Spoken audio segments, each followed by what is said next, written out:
철저하게 비밀에 붙이셔서 만대에 감추어졌던 예언의 완벽한 그림의 완성인 이분의 이름은 무엇입니까? 전체 그림을 들어보시고 여러분이 떠오르는 한 사람의 이름 한번 외쳐보시기 바랍니다. 구원자는 여자의 후손으로 오는데 그분은 아브라함의 후손으로 오시고 그분은 이삭 대신 죽은 어린 양의 모습으로 이 땅에 올 것이다. 그 어린 양은 유월절에 죽을 것이고 그 양이 흘리는 피가 사람을 살릴 것이다. 그 어린 양의 피는 나무 위에 달려서 피를 흘리는 방식으로 이루어질 것이고 그의 허리에서 나오는 피로 생명을 살릴 것이다. 그는 처녀의 몸에서 태어날 것이며 별명은 임마누엘이 될 것이고 다윗의 가문에서 태어나게 될 것이다. 그는 베들레헴에서 태어날 것이고 갈릴리에서 활동할 것이며 나귀를 타고 예루살렘에 입성할 것이고 도살장으로 끌려가는 어린 양의 모습으로 형장으로 끌려갈 것이고 마침내 나무에 달려서 죽으심으로 우리에게 임한 죄와 사망의 저주에서 끊으셨습니다. 이분의 이름은 무엇입니까? 예수 그리스도. 우리가 이 모든 예언을 다 합치고 보니 떠오르는 분 한 분은 예수밖에 없는 겁니다. 이것이 이사야에게서 다 밝혀지지 않고 미가에게서 다 밝혀지지 않은 것은 메시아가 오는 것을 마귀가 방해하고 있기 때문에 하나님은 철저하게 비밀에 붙이셔서 그 누구도 하나님의 이 경륜을 방해하지 못하도록 비밀에 붙이셨으니 이 비밀은 너희 안에 계신 그리스도니 예수 그리스도가 바로 하나님의 감추어 두신 비밀이었다는 거예요. 여러분을 살리기 위해서 그 누구에게도 누설하지 않은 하나님만이 알고 계셨던 비밀, 예수 그리스도 오시는 것을 어떤 방법으로 방해를 해도 하나님은 그 비밀을 지키시고 마침내 그 말구유에 오게 하심으로 말미암아 하늘에는 영광이요 이 땅에는 말할 수 없는 평강의 왕으로 오신 예수 그리스도의 탄생, 만대에 감추어졌던 예언의 완벽한 그림의 완성인 이 예수 그리스도는 더 이상 비밀이 아닌 것이지요. 그래서 예수님은 이제 공공연한 비밀이 되었고 드러난 비밀이신 예수 그리스도, 여러분에게 여전히 비밀로 감추어져 있다면 우리는 구원받지 못하고 여러분 앞에 오늘 드러난 이 비밀을 영접하시면 이제 여러분에게는 더 이상 비밀이 아니기 때문에 영접하는 자 꼭 구원을 얻게 될 줄 믿습니다.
우리 기쁨 내도다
할렐루야.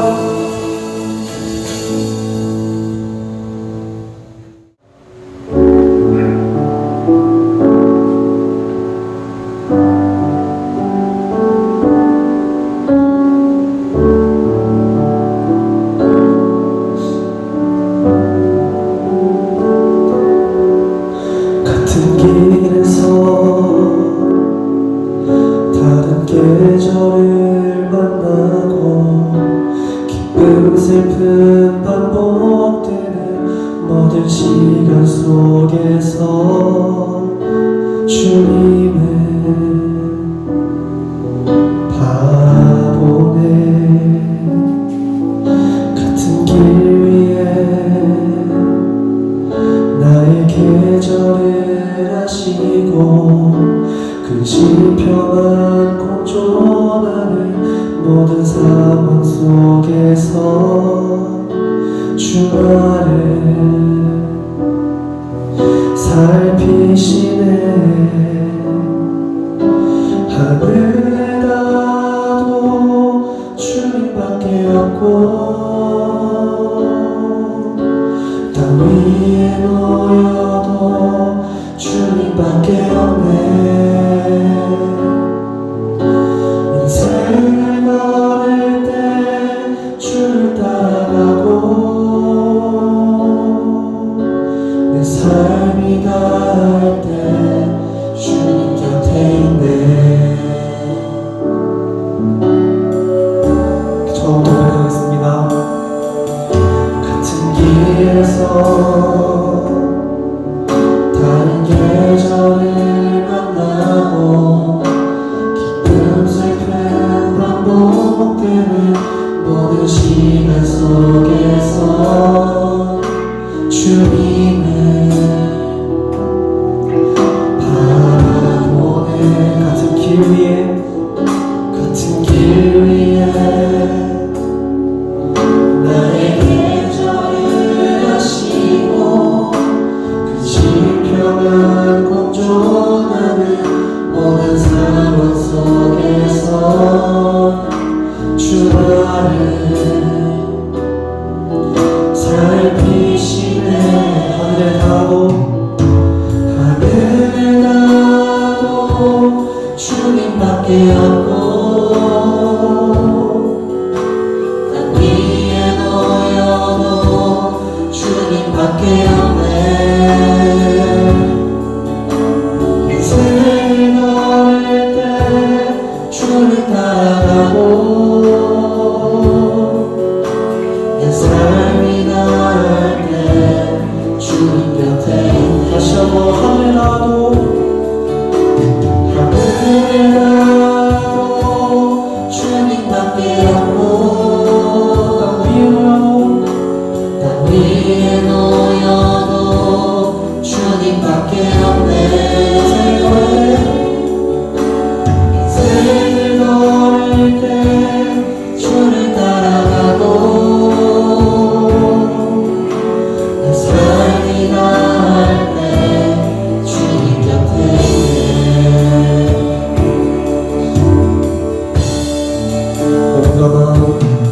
몸과 마음 사그라져도 주는 나의 영원한 반석. 몸과 마음 시들어가도 나는 주의 놓지 않으리. 몸과 마음 사그라져도 주는 나의 영원한 반석.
반갑습니다, 여러분. 2020년 마지막 주일이 되었습니다. 오늘도 하나님 앞에 예배하러 나온 여러분들을 우리 예수님의 이름으로 축복하고 환영합니다. 우리가 주님을 사랑하는 그 마음을 우리 사도신경으로 신앙 고백으로 하나님 앞에 고백해 드리도록 하겠습니다. 함께 고백합니다. 전능하사 천지를 만드신 하나님 아버지를 내가 믿사오며 그 외아들 우리 주 예수 그리스도를 믿사오니 이는 성령으로 잉태하사 동정녀 마리아에게 나시고 본디오 빌라도에게 고난을 받으사 십자가에 못 박혀 죽으시고 장사한 지 사흘 만에 죽은 자 가운데서 다시 살아나시며 하늘에 오르사 전능하신 하나님 우편에 앉아 계시다가 저리로서 산자와 죽은 자를 심판하러 오시리라. 성령을 믿사오며 거룩한 공예와 성도가 서로 교통하는 것과 죄를 사하여 주시는 것과 몸이 다시 사는 것과 영원히 사는 것을 믿사옵나이다. 아멘.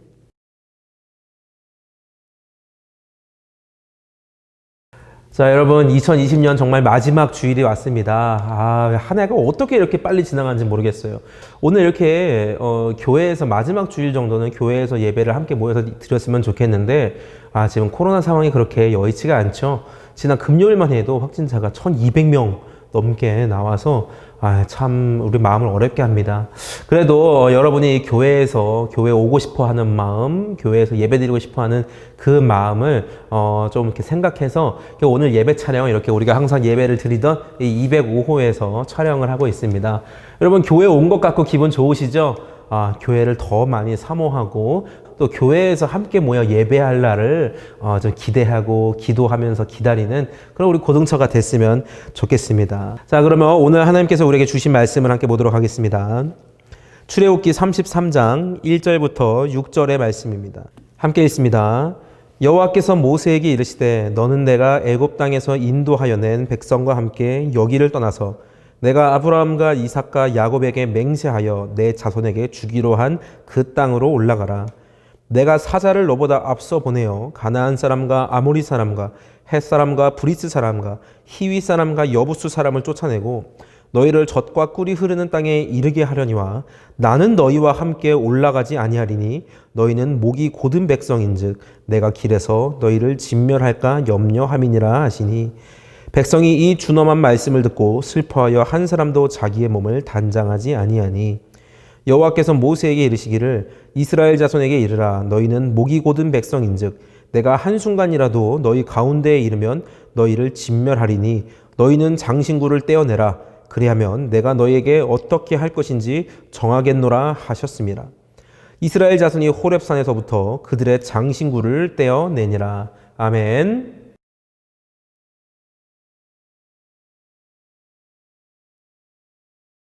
오늘 본문에서 하나님은 굉장히 화가 나신 것 같아요. 얼마나 속이 상하셨는지 극단적인 말들을 막 하십니다.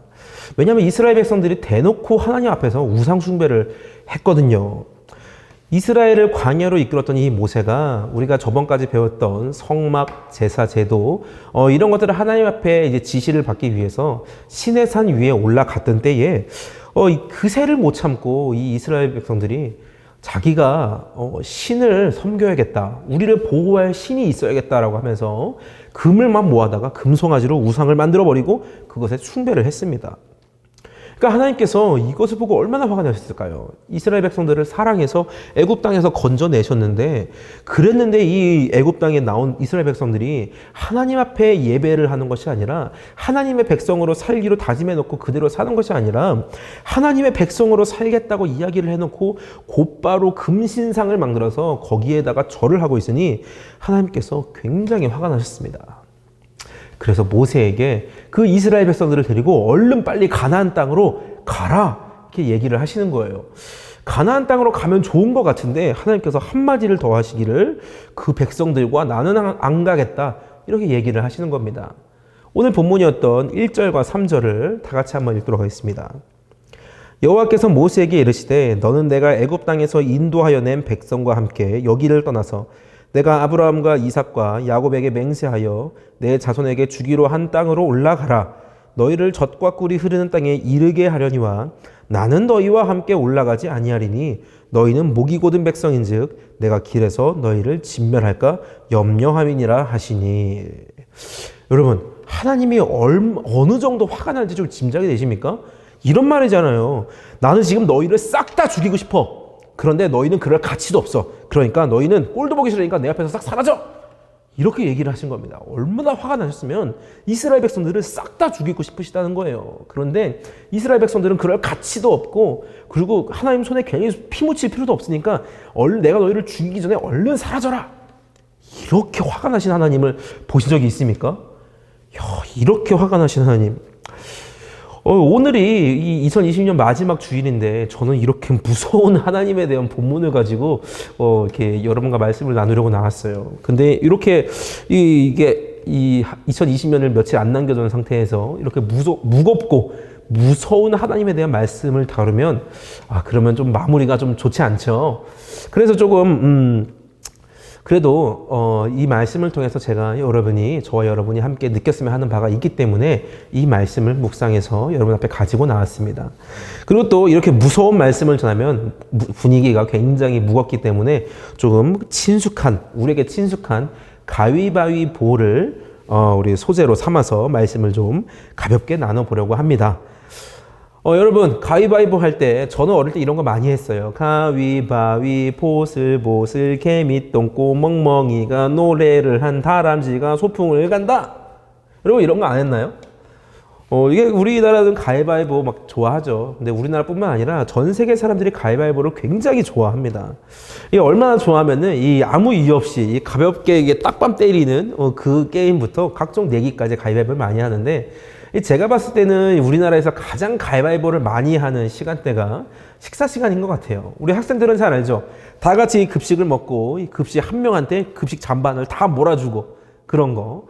그리고 또 집에서 이제 밥을 먹을 때 가위바위보 해가지고 누가 치우냐 정리하냐 이런 것들을 정하기도 합니다. 이 군대에서도요, 밥 먹을 때마다 이 가위바위보를 해가지고 뒷정리할 사람을 뽑았던 것 같아요. 근데 참 신기한 거는요, 이 가위바위보를 하자고 제안한 사람이 걸리는 거예요.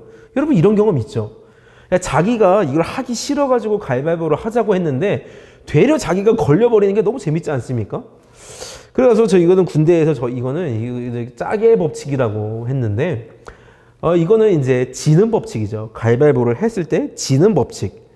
근데 오늘 저는 이 가위바위보를 해서 이기는 법칙을 여러분에게 알려주려고 합니다.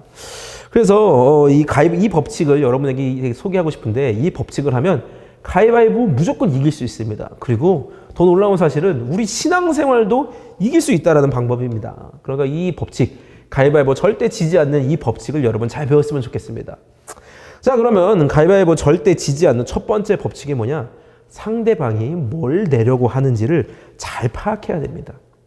여러분 가위바위보 하기 전에 막 퍼포먼스를 하죠. 이렇게 손금을 막 이렇게 올려서 뭐가 나올지 본다던가, 손을 이렇게 꼬아가지고 뭐가 있는지 본다던가, 이런 거를 막 퍼포먼스를 합니다. 근데 저는 아무리 해도 이게 뭔지 모르겠어요. 나중에 보니까 이걸 하면은 뭐가 보이는 게 아니라, 이거 하면 앞으로 내가 뭐 내면 이길지 그걸 나는 봤다, 알고 있다라는 그런 심리전을 해가지고 상대방을 주눅들게 하는 그런 기죽이기 게임이라는 거예요. 또 남자들이 이런 얘기 많이 하죠. 야, 남자는 무조건 주먹이야. 그래서 주먹을 딱 내려고 하는데, 주먹을 내면 상대방은 보자기를 할 때 내가 딱 가위를 내서 속이기도 하고. 야, 이 모든 게 왜 사람들이 이거 하냐? 다 이 상대방이 뭘 낼지 상황을 살피는 겁니다. 요즘 사람들, 이제 앞으로 2021년에 사람들은 뭘 많이 낼까요? 제가 연구를 좀 남다른 관점에서 해봤는데요. 2021년에 사람들은 무조건 주먹을 내게 되어 있습니다. 사람들은 가위바위보 할 때 주먹을 낼 거예요. 이유가 뭐냐면, 일단 우리 손은요, 주먹을 펴기보다 주먹을 쥐기에 좀 용이한 구조를 가지고 있어요. 아니 뭐 특별한 이유도 없네 라고 생각하시는 분들은 좀 더 들어보세요. 왜 우리 손이 쥐기에 용이하냐? 여러분, 손을 꽉 쥐어서 아픈 것보다 손을 쫙 펴서 핀 게 더 아프다라는 사실을 알고 있나요? 그리고 손을 쫙 폈다가 그리고 다시 힘을 빼면은 싹 자연스럽게 오므러집니다. 그래서 그런지 사람들은 손을 피기보다 손을 꽉 쥐고 살려고 하는 것 같아요. 이 말을 해놓고 보니까 갓난 아이들도 태어날 때 손 피고 태어났어요, 저 태어났어요 이렇게 하는 친구는 아무도 없는 것 같아요. 그런 아이들은 다 태어날 때 주먹을 쥐고 막 울고 태어납니다. 근데 신기한 거는 누가 돌아가셨을 때 주먹을 쥐고 돌아가셨다는 분은 좀 못 본 것 같아요. 다 손을 피고 돌아가신 것 같습니다. 이 주먹을 쥔다라는 것, 이거는 살아있는 사람의 특징인 것 같아요. 그런데 사람만 이렇게 손을 쥐고 사느냐? 그건 또 아닌 것 같습니다. 제가 옛날에 어디서 들은 이야기인데 정글에서는 원숭이를 잡을 때 요 야자 열매에다가 조그마한 구멍을 뚫어놓고 그 속에다가 뭐 나무의 열매, 씨앗 같은 걸 넣는다고 합니다. 그래서 이제 나무에 묶어놓는 거예요. 그러면 원숭이들이 와가지고 그 속에 있는 거를 이렇게 겨우 이렇게 손을 집어넣어서 빼먹고 하는데, 이렇게 원숭이가 손을 집어넣어서 물건을 쥐었을 때 갑자기 사람이 탁 나타나면은 원숭이가 당황해갖고 도망치려고 하는데 속에 있는 이 씨앗들은 잡아서 주먹을 줬기 때문에 그게 안 빠진다는 겁니다. 그래서 놓으면 빠질 수 있는데 그걸 못 빼고 이렇게 붙잡고 있다가 사람에게 잡힌다라는 거예요. 자, 근데 이 사람이 원숭이처럼 이렇게 욕심 부려서 이렇게 미련해가지고 멍청해가지고 이렇게 손을 못 넣는 걸까요? 사람이 주먹을 쥐는 이유가 있겠죠. 뭐냐면 사람은 열심히 살라고 주먹을 쥐는 겁니다. 이 세상에서 아주 열심히 성실하게 사는 사람들이 주먹을 불끈 쥐고 사는 거예요. 열심히 살아서 내가 열심히 산 그 대가를 얻어야 되기 때문에 그것을 내가 잘 붙잡고 있어야 되기 때문에 이렇게 주먹을 불끈 쥐고 있는 것이고, 주먹 쥐고 있는 것을 놓지 않고 단단히 꽉꽉 붙잡는 겁니다. 여러분, 무소유라고 들어봤죠? 무소유. 불교에서 많이 얘기하는데 무소유가 뭐냐? 자신에게 불필요한 것은 버리라, 이렇게 얘기를 하는 거예요. 근데 이제 우리나라에서 이 무소유에 대해서 많이 얘기했던 그런 승려 중에 한 분이 이 해민 스님이라고 있는데, 이분이 사람들에게는 소유하려고 하지 마라, 욕심을 버려라, 이렇게 얘기했는데 알고 보니까 이분이 미국에서는 강이 보이는 리버뷰 저택을 가지고 있고, 이 서울에서는 남산타워가 보이는 삼청동 자택을 가지고 있는 거예요. 그리고 이분 차가 뭐냐? 여러분, 페라리랍니다. 페라리. 그러니까 사람들은 그 해민 스님을 보고, 야, 저 사람은 무소유가 아니라 풀소유다라고 했습니다. 풀소유. 다 가졌다라는 거죠. 풀소유. 이 풀소유, 이 꿈 같은 얘기지만 참 모두의 소원입니다. 저도 풀소유 좋아합니다. 많이 가지면 좋죠. 근데 누가 그러더라고요. 하나님, 문제없이 깨끗한 세금 뗀 300억만 주세요. 이렇게 한 겁니다. 문제없이 깨끗한 세금 뗀 300억. 야, 저는 이 얘기를 듣고서는 어떤 생각이 들었냐면, 와, 이렇게 풀소유의 욕망과 그리고 꽉 쥔 손의 욕망이 다 들어있는 말은 처음이다 했어요. 300억을 갖고 싶은 풀소유의 욕망과 세금 한 푼 안 내려고 하는 꽉 쥔 손의 욕망, 대단합니다. 근데 여러분, 이렇게 쥐는 것, 내가 노력해서 뭔가를 갖는 것, 이거 중요한 겁니다. 이거 좋아요. 많이 가질수록 좋은 겁니다. 우리가 이거를 제대로 못 쓸까 봐 문제지, 제대로 내가 이것을 사용하고 제대로 내가 다스릴 줄 안다면요, 많이 쥘수록 좋은 거예요.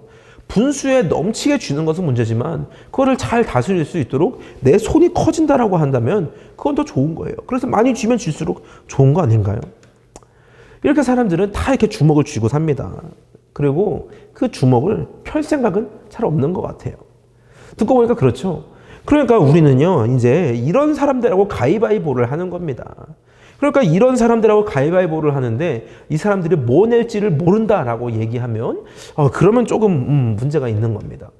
이 사람들이 다 주먹만 내려고 준비하고 주먹을 꽉 쥐고 펴질 않고 있는데 내가 그래서 가위를 내는 그런 바보는 없어야 되죠.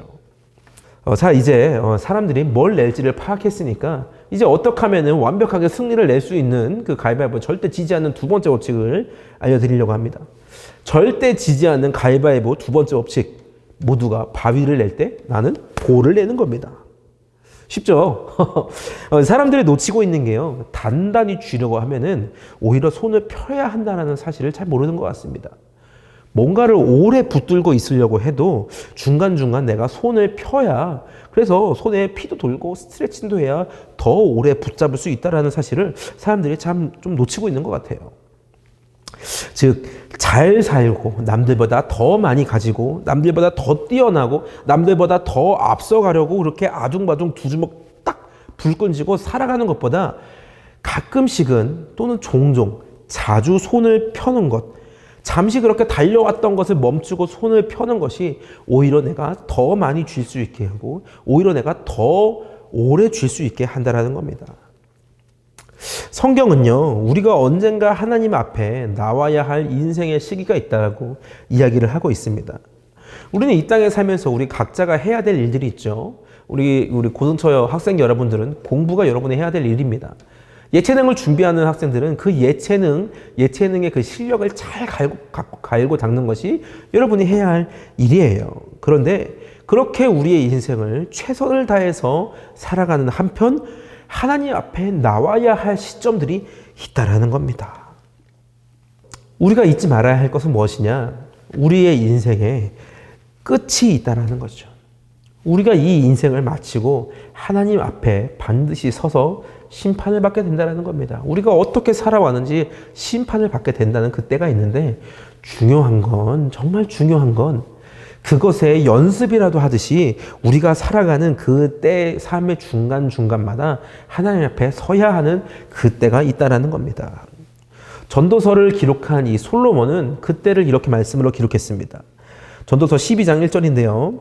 너는 청년의 때에 곧 곤고한 날이 이르기 전 나는 아무 낙이 없다고 할 해가 가깝기 전에 너의 창조주를 기억하라. 이게 무슨 말씀이냐? 열심히 살고 정말로 힘있게 살고 그러다가 인생이 공고해지는 날, 나이가 들어서 아무것도 이제 할 수 없는 그런 때가 오기 전에 너의 창조주 여호와 하나님을 기억하라는 그 말씀입니다. 성경이 말하는 하나님 앞에 나와야 할 인생의 시점은요, 바로 하나님 앞에 서게 될 그때를 준비하는 그때와도 마찬가지 같은 것입니다. 그래서 내가 내 영혼이 이 땅에서의 삶이 끝나서 하나님 앞에 서기 전에 이 살아가는 중간중간에 하나님 앞에 서게 되는 것을 연습이라도 하듯이 하나님 앞에 나와야 할 때가 있다는 겁니다. 그럼 우리가 하나님 앞에 나와야 되는 그때가 도대체 언제이냐? 그리고 그때 우리의 모습은 어떤 모습과 자세로 하나님 앞에 나와야 하느냐? 저는 바로 그때가 바로 이 쥔 손을 펼 때라고 생각을 합니다. 살아보겠다고, 더 가져보겠다고, 남들보다 더 뛰어나겠다고, 남들보다 더 성공하겠다고 아득바득 쥔 손, 그리고 양팔 가득 끌어안은 이 팔, 이것을 다 펴고서 하나님 앞에 나아가야 할 때이고 그 자세가 손을 편다라는 겁니다. 좀 더 쉬운 표현을 해보자면 여러분 들어봤을 거예요. 내려놓음의 때인 겁니다. 내려놓음의 때. 오늘 본문 4절과 5절을 함께 보도록 하겠습니다. 백성이 이 준엄한 말씀을 듣고 슬퍼하여 한 사람도 자기의 몸을 단장하지 아니하니 여호와께서 모세에게 이르시기를 이스라엘 자손에게 이르라 너희는 목이 곧은 백성인즉 내가 한순간이라도 너희 가운데에 이르면 너희를 진멸하리니 너희는 장신구를 떼어내라 그리하면 내가 너희에게 어떻게 할 것인지 정하겠노라 하셨습니다. 여러분, 이스라엘 백성들이 금송아지를 만들어서 그 금송아지 앞에 경배하고 우상을 섬겼던 것, 그것은요 우리 사람들이 주먹 쥐고 사는 것과 똑같습니다. 왜냐? 그걸로 인생을 성공하려고 했으니까요. 이스라엘 백성들도 그 금송아지가 자기를 구원해주는 그 성공의 길이라고 생각하고 그 길을 붙잡았기 때문입니다. 이스라엘 백성들은 모세가 시내산에 올라가서 소식도 없다 보니까 자기들만 광야에 좀 덩그러니 놓여있는 것만 같았습니다. 자기들은 아직 무기도 없고 군대도 없고 이 정확한 체계도 잡혀있지 않는 상태인데 이 자기를 인도했던 지도자 모세가 보이지 않으니까 자기들이 버림받은 것 같은 거예요. 그래서 우리가 어떻게든 살아야겠다, 나를 지켜줄 수 있는 그 신을 찾자 하다 보니까 애굽에서 봐왔던 그 송아지 신이 생각나서 급한 대로 금을 모아서 그 송아지를 만들었다는 겁니다. 그래서 열심히 송아지에게 절하고 열심히 금송아지에게 제물을 바치고 했는데, 그런데 그것은 자기들을 지켜줄 그런 방법이 아니었습니다. 그것은요 오히려 하나님이 그 이스라엘 백성들을 전부 다 싸그리 죽여버려도 아무런 대꾸를 할 수 없는 그런 엄청난 죄를 지었다라는 것이죠. 이스라엘 백성들이 그 사실을 깨닫고 나니까 얼마나 충격을 받았든지 아무도 자기를 꾸미거나 단장하는 사람이 없었습니다. 왜냐?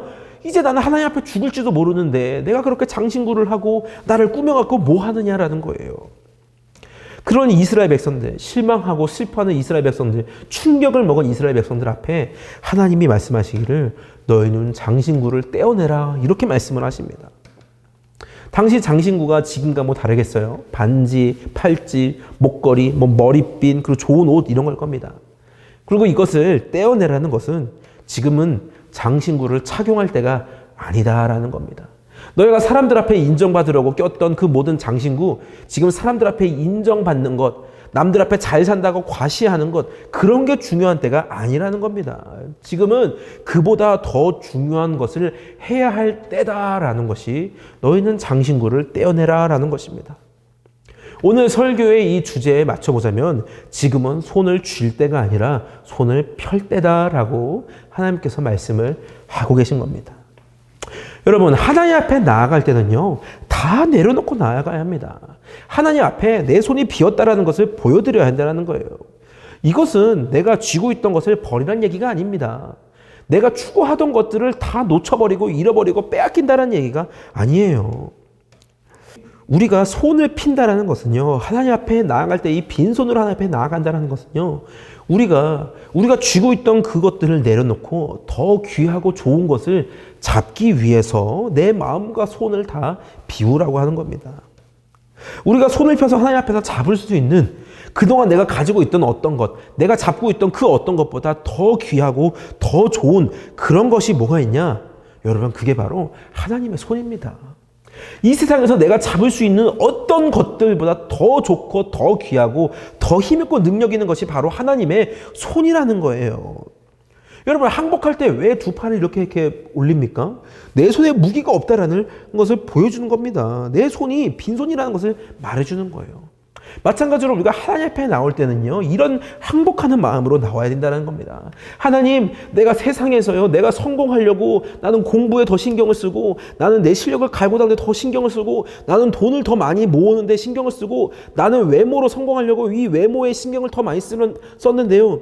이제는 그게 아니라 내가 하나님 앞에 나올 때에 하나님, 내가 이제는 내 성공의 길이 하나님밖에 없는 것을 내가 인정합니다. 주님, 나 아무것도 손에 쥐지 않았어요. 하나님, 나를 붙잡아 주세요. 이렇게 항복의 심정으로 앞에 나온다라는 겁니다. 주먹을 쥐고 바위만 내는 사람들 그 속에서 손을 펴서 볼을 낸다라는 것은요, 하나님의 손을 붙잡는 내려놓음의 신앙이 나에게 있다라는 것을 보여주는 겁니다. 여러분, 이 내려놓음의 신앙, 하나님 앞에서 내가 쥐고 있던 모든 것들을 다 내려놓는 그 내려놓음의 신앙이야말로 이것이 정말 이기는 비결임을 깨달는 여러분 되시기를 소망합니다. 우리 믿으시면 한번 아멘 합시다. 다 같이 아멘. 아멘. 자, 근데 여러분, 문제가 있어요. 뭐냐? 이 내려놓는 게 잘 안 된다라는 거예요. 내려놓는 게 그렇게 안 됩니다. 제가 오늘 이 말씀을 준비하면서 옛날에 제가 어떤 한 목사님께 들었던 그 예화가 생각이 났는데, 그분이 어린 딸과 함께 마트를 갔다가 굉장히 곤란한 일이 생겼다고 해요. 이 마트를 갔는데 이 자기 딸아이가 어떤 인형을 보고서 너무 저걸 갖고 싶어 하더랍니다. 나 이거 이뻐, 나 이거 하고 싶어, 그렇답니다. 그러니까 이 목사님이 자기 딸이 얼마나 사랑스러워요. 그래서 이 딸에게 선물을 주려고 그 인형을 진열대에서 꺼내서 아이에게 안겨줬답니다. 그러니까 이 딸아이가 얼마나 기분이 좋고 행복했던지 그 인형을 품에 꼭 안고 막 노래를 부르고 막 신이 난 거예요. 근데 여러분, 곤란한 일이 생겼습니다. 이 아이가 이 계산대에 이 인형을 내려놔야 이 바코드를 찍고 계산을 하는데 이 인형을 내려놓지 않는 거예요. 이거 인형을 달라고 하니까 자기 인형, 선물 받은 인형을 뺏기는 줄 알고 막 그걸 붙잡고 막 소리를 지르고 울고 난리가 났다라고 합니다. 그냥 내려놔야, 바코드를 찍어야, 그래야 계산을 해서 그게 자기 끼가 되는 건데, 아무리 얘기해도 뺏기는 걸로만 생각을 하니까 아이가 그것을 놓지 않았다고 합니다. 여러분, 이 아이에게서 우리의 모습이 좀 보이는 것 같습니다. 내려놓으면 뺏긴다고 생각을 하고, 쥔 손을 펴면 이것을 놓친다라고 생각을 하고, 붙잡았던 것을 이렇게 손을 피면 그것이 내게서 떠나간다라고 생각을 합니다. 그러니까 하나님 앞에 나오면서도 그 쥔 손을 펴지 않고 내 것 뺏길까봐 하나님께도 나오지 않는 겁니다. 주일 나와서 예배드리면 그 시간 뺏길까봐, 공부하는데 시간 뺏길까봐 나오지 않고, 교회 가는 것보다 좀 잠 더 자면 그게 더 좋으니까 그것때 잠자는 시간 뺏길까봐 이렇게 나오지 않고, 헌금하면 11조하고 선교 헌금, 감사 헌금 드리면 내가 쓸 용돈 부족해질까봐 이거 뺏긴다고 생각해서 하나님 앞에 나오지도 않는 그런 모습을 우리 이 아이를 통해서 보게 되는 겁니다. 그러나 여러분, 하나님은요, 억지로 우리의 것을 뺏는 분이 아닙니다. 오히려 우리가 가지고 있는 것보다 더 좋은 것을 주시려고 하시고 더 귀한 것을 발견하게 하시는 분이 바로 하나님이십니다. 그분이 자기에게 나오라고 하는 것은 그것은 자기에게서 그 좋은 것을 발견하여 가지라고 하는 하나님의 표시인 것이죠. 인형의 부드러움과 비교할 수 없는 하나님의 그 따뜻함, 그러니까 이 장난감에서 얻을 수 없는 더 큰 하나님과의 만남 속에서 얻는 그 즐거움, 사람에게서 얻을 수 없는 그 위로와 그 모든 인정, 스마트폰에서 얻을 수 없는 그 모든 만족들, 그것보다 더 크고 놀라운 그런 만족감이 충분히 채워짐을 하나님 속에서 얻으라, 그렇게 하나님께서 초대하시는 것이 바로 우리에게 장신구를 떼어내라, 너의 손을 펴라, 이렇게 말씀하고 계신다는 것이죠. 저는 여러분에게 우리가 붙잡고 있는 것이 그 어떤 것이라도 그것을 하나님 앞에서만큼은 내려놓을 줄 아는 여러분이 됐으면 좋겠습니다. 사람들 앞에서는 그 내가 열심히 하는 것이기 때문에 더 붙잡아야 하지만 하나님 앞에 나올 때는 그것을 손을 펴서 내려놓을 줄 아는 사람이 됐으면 좋겠습니다. 모두가 주먹을 쥐는 세상에서 손을 펴는 사람, 손을 펴서 자기 것을 내려놓고 하나님의 그 크신 손을 붙잡는 사람이 이기는 사람이고 성공한 사람입니다. 절대 가위바위보에서 지지 않는 사람이 바로 그런 사람인 것입니다. 이런 말씀을 마무리하도록 하겠습니다. 이제 2020년 4일밖에 남지 않았습니다. 1년을 돌아볼 때요, 우리는 참 주먹만 쥐고 사는 사람들하고 별반 다르지 않게 살았던 것 같습니다. 예수 믿는 사람이면서 예수 안 믿는 것처럼 세상 것들로 내 인생 성공시키려고 그렇게 아등바등 살아왔던 것 같습니다. 그러다 보니 모든 승부에서 주먹만 내는 사람들처럼 우리도 똑같이 주먹을 쥐고 주먹을 내고 있으니까 비겼을진 몰라도 이길 수는 없었습니다. 우리가 이기지 못했다는 것은 우리가 성도로 살지 못했기 때문입니다. 우리가 교회로 살지 않았다는 이야기고 예수 이름을 부르지 않았고 하나님께 예배하지 않고 살았다는 증거입니다. 우리가 이기지 못했다는 사실이요. 여러분, 성적 때문에 신앙생활 뒷전으로 지난 1년을 보냈다면 여러분 그럼 그거 주먹 쥐고 산 겁니다. 여러분 밤늦게 공부하느라 아침에 졸려서 예배드리기보다 잠을 선택했다면 여러분 그거 주먹 쥐고 산 겁니다. 신앙생활, 예수님, 교회가 여러분의 인생의 최우선 고려사항이 아니라면 여러분은 주먹 쥐고서 하나마나한 종교생활을 했다라는 것이죠. 그렇게 사는 것은요, 오늘 본문 이스라엘 백성들이 자기가 살아보고자 신에게 보호를 받고자 금을 모아서 금신상을 만들어서 거기에 경배했던 것과 똑같습니다. 아무 의미가 없는 것이고 살았으나 생명이 없는 것이고 하나님을 섬긴다고 했으나 하나님을 섬긴 것이 아니라 자신의 인생의 성공을 위해서 살았던, 하나님 없이 살았던 인생인 것입니다. 저는 여러분이 2021년을요 하나님의 손 붙잡고 살았으면 좋겠습니다. 하나님 없이가 아니라 하나님과 함께 새해를 맞이했으면 좋겠습니다. 그러려면 여러분 손을 꽉 줄 게 아니라 손을 펴서 하나님 앞에 나아가는 것이 우리가 사는 길입니다. 오늘 본문 뒤 출애굽기 33장 13절에서 이 모세는 장신구를 떼어내고 있는 이 백성들을 대표해서 하나님 앞에 이렇게 간구했습니다.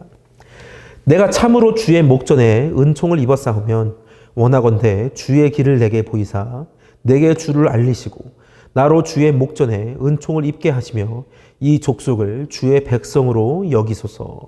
여러분, 우리는 모세처럼 이렇게 하나님 앞에 우리의 인생을 두고 이렇게 은총을 간구해야 합니다. 하나님이여, 하나님의 손 붙잡고 내가 하나님께 이끌리기 원합니다. 이렇게 손 내밀어서 이렇게 간구해야 된다는 거예요. 이렇게 기도해야 됩니다. 하나님, 나는 하나님의 은혜로 살고 싶습니다.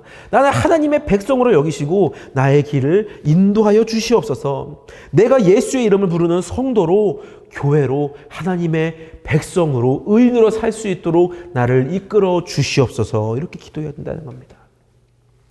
사랑하는 여러분, 2021년 이제 4일밖에 앞으로 다가오지 않은 이 2021년은요 저는 여러분들이 하나님의 손 붙잡고 살아가는 한 해가 되었으면 좋겠습니다.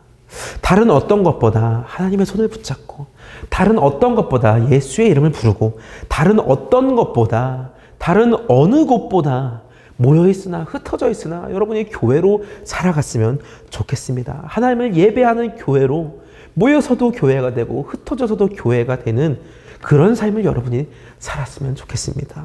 주먹을 쥐고 살 게 아니라 손을 펴서 하나님의 손 붙잡고 사는 이기는 자가 됐으면 좋겠습니다. 그러면 하나님께서 우리를 넉넉히 이기는 사람, 충분히 이기는 사람, 항상 이기는 사람으로 우리를 살게 해주실 것입니다. 하나님의 그 이기게 하시는 그 힘이 하나님의 팔로부터 우리가 잡은 그 손을 통해 우리에게 전달될 것입니다. 믿음으로 살고 믿음으로 승리하는 고등처 여러분 되시기를 우리 주 예수 그리스도의 이름으로 간절히 소망합니다. 이제 우리 결단 찬양을 하나 했으면 좋겠습니다. 여러분이 처음 듣는 찬양일 수도 있겠는데 그래도 우리가 이 찬양을 함께 부르면서 우리 모여서만 하나님께 예배하는 사람이 아니라 각자의 자리에서 삶에서 흩어져 있더라도 하나님을 예배하고 예수의 이름 부르는 그 교회요, 성도요, 의인으로서 사랑하는 그 결단을 하기 위한 찬양을 함께 찬양하도록 하겠습니다.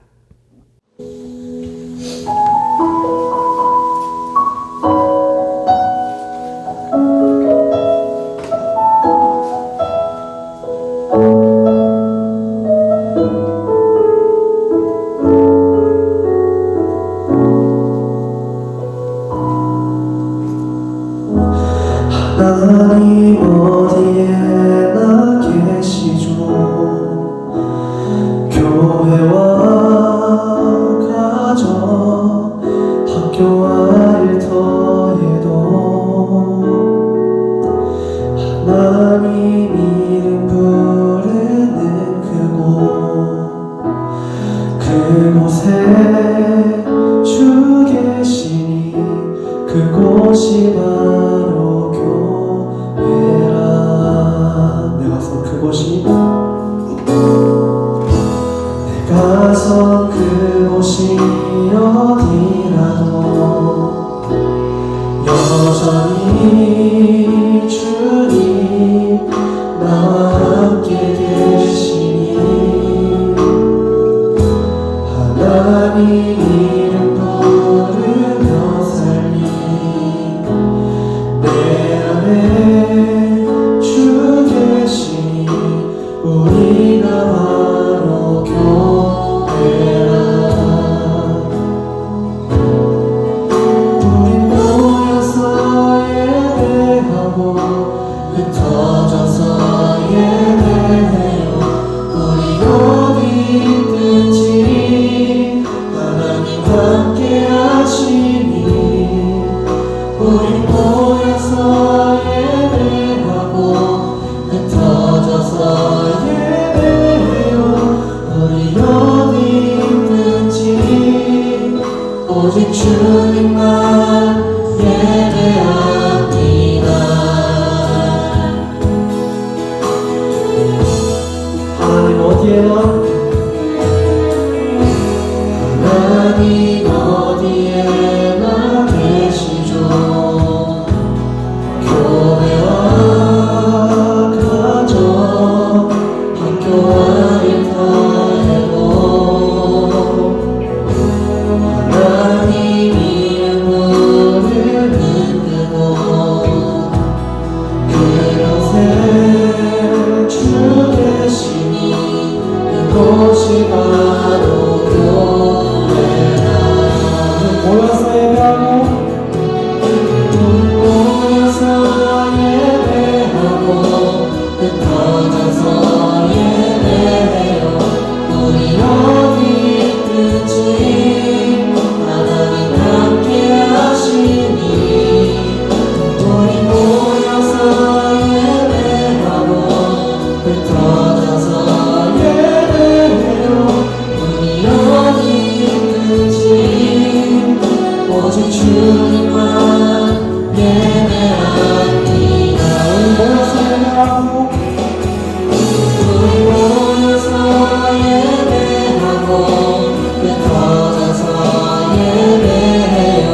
우리 어디 있든지 하나님 함께 하시니 우리 모여서 예배하고 흩어져서 예배해요.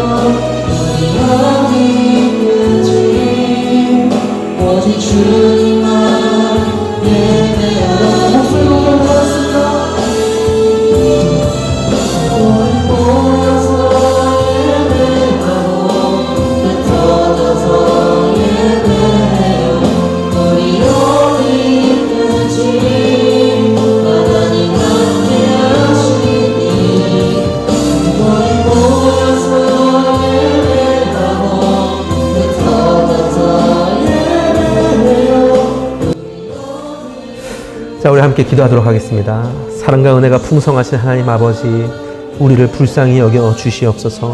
우리는 세상 사람들처럼 주먹을 쥐고 살아왔습니다. 하나님이 아닌 다른 것으로 손에 가득 쥐고 그것이 나를 성공시킬 것처럼 그렇게 살았습니다. 그러나 하나님, 이제 우리가 장신구를 떼어내듯 우리의 손을 펴서 주님의 손 붙잡기 원합니다. 주여, 우리의 손을 붙잡아 주시옵시고 2021년을 함께 시작할 수 있도록 도우시고 주님의 길로 인도하여 주시옵소서. 가나안 땅처럼 수많은 아름다운 기회들이 있는 2021년을 하나님과 동행하며 시작하게 하심에 너무나 감사합니다.